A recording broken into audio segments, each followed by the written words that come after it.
Pokud v potravinách stejně jako my rádi objevujete nové chutě, za vaši podporu vám pošleme naši paletašku a dokonce vám ji i naplníme.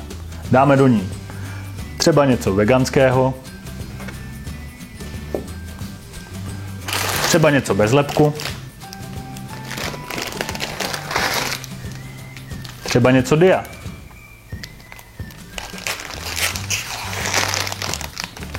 Třeba něco raw. A třeba něco, co chutná nám.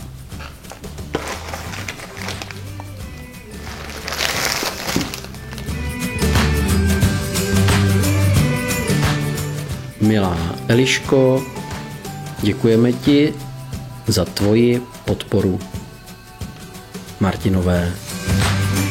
A k tomu vám přidáme osobní poděkování.